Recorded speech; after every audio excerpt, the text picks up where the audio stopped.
और हाँ, मास्टर राजा मोहम्मद आफ्ताब साहब ने, राजा मोहम्मद आफ्ताब के इकबाल साहब ने मेरे साथ जुल्म करवाया, जुल्म किया, ज्यादती की, जबर किया। उन्होंने जो हो सकती थी बदमाशी की, उन्होंने जो भी कर सकते थे किया। मैंने पढ़ना में उनका पाँव भी चूम के उन्हें वापस भेजा था, लेकिन उन्हें वो शायद मेरा पाँव चूमना अच्छा नहीं लगा। तो अगर वो दुरुस्त होते, उनकी नीयत दुरुस्त होती और वो साफ गो होते, तो वो मेरी 6 माह की इस चीज़ को अपने नीचे रखकर ना बैठते, बल्कि 2 टोक वो उसका जवाब लिख कर भेज देते, अवाम के सामने देते कि ये जी ये चीज़ है और ये वो। आकिब आफ्ताब और हामिद आफ्ताब के दस्तखत होना, उन्होंने इतना भी नहीं कहा कि मेरे बेटों ने दस्तखत क्यों किए? क्यों किए दस्तखत उनके बेटों ने उस दरख्वास्त पर? वो वहाँ पर रहते ही नहीं हैं। फिर क्यों किए उनके तायर सेक्रेटरी ने, नून लीग के ने? क्या वो वहाँ का खरपैंच है? वो वहाँ का क्या है? ये बात करो तो फिर इन्हें मर्ची लगती है, ये बदमाशी करते हैं, ये गाला-गलौच करते हैं, ये गाला-गलौच करवाते हैं, ये सियासत करते हैं फिर। भाई एक बंदे का तल्लक ही नहीं है, तो उसका मेरी दरख्वास्त से अमजद की उस बात दरख्वास्त में दस्तखत करने की चैनल लिख दी तो कोई बात नहीं, साइन करने का क्या मतलब था? ना वो उस गाँव में रहता है, ना वो वहाँ पे रहता है, तादाद पूरी की गई 30 लोगों की। मैंने साइन क्यों नहीं करवाए वो दरख्वास्तों पे? और फिर मुझे कफन के पैगाम देना और ये करना, वो करना, मास्टर साहब की मौजूदगी में सब कुछ हुआ।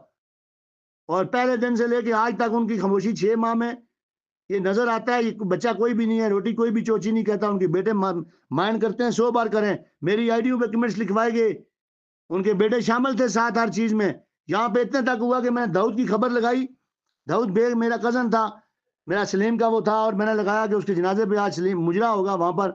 रात को मैंने माफ़ी की भी लगाई उनकी, वो मेरा ज़ाती मसला था। तो आकिब आफ्ताब ने, आफ्ताब साहब के लिए वो लिखा अपने आईडी पे, आज भी लगी होगी उसकी, कि वो दाऊद बड़ा अच्छा शागिर्द था और बड़ा वो मामला था। और दाऊद जो है वो बड़ा वो तो और किसी शागिर्द के लिए नहीं लिखा गया आज तक, दाऊद के लिए लिखा गया था। मैं सब बातें जानता हूँ। ये मेरे साथ वो जो लड़का मरा था,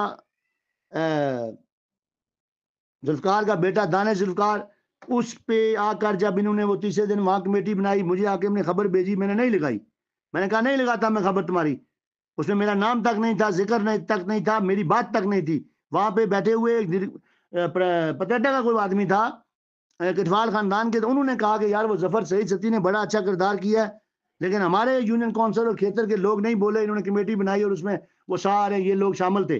बाद में इन्होंने मुझे निकाल के आईजी दफ्तर पहुंच गए, और जिन सियासियों को मैंने कहा था कि आप जनाजे में आ जाएं, एहतजाज में आ जाएं, जिस दिन मैंने एहतजाज किया, गिरफ्तार करवाया, मुलजम, लाश भेजी, बहन बेटियां भेजी, उस दिन कोई खरपैंच वहां नहीं आया। ये बात इन्हें बुरी लगी और इन्होंने उस बात को लेके आज तक अपने अंदर वो चीज़ पाली। और उस दिन भी वहां बैठे हुए गजनफर साहब ने कहा, देखो जी वो आहना सा के ये पैसे खाइए तो पता ना क्या करिए। तो इनके अंदर थी ये बात। वो एक आम मामला था, दुनियावी था, आप लोग आते, हमने मना नहीं किया। फिर मुझे साइड पे करना, मैंने कोई पैसे लिए हैं, रिश्वत लिए हैं, तो मेरे गले में पट्टा डालो। मैंने आप लोगों की इज्जत की, आप लोगों को इज्जत बनाकर दी, और आप लोगों ने मेरी बेइज्जती करवाई, जाहिर सती को बुलाकर और बाबर को साथ लेकर, और उधर जाके आईजी दफ्तर में उस बेवा औरत को आप साथ लेकर आए। फिर वो आपको मिला ही नहीं आईजी।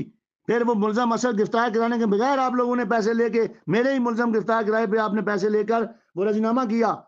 तो ये बात तो जायज़ है, लेकिन मुझे आपने अस्सलाम वालेकुम कहना मुनासिब नहीं समझा। मास्टर साहब और मेरी मुलाकात इस तमाम मामले के बाद, एक वो पहले झिड़गा हुआ वहाँ बांध पे मास्टर ज़फ़र साहब के घर में, उस दिन भी वो मेरे साथ थोड़ी उखड़ी-खिखड़ी दे रहे थे।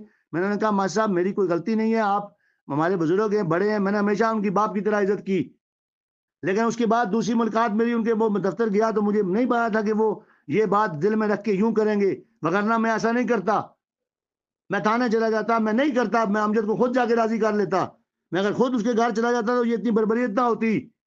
लेकिन अफ़सोस कि मास्टर आफ्ताब साहब ने अपनी ज़ाती टसल, ज़ाती अनाज, ज़ाती मामलात और ज़ाती रंजिश में, उनके बेटों की ज़ाती उस अना में, उन्होंने ये सारा मामला मेरा ख़राब किया।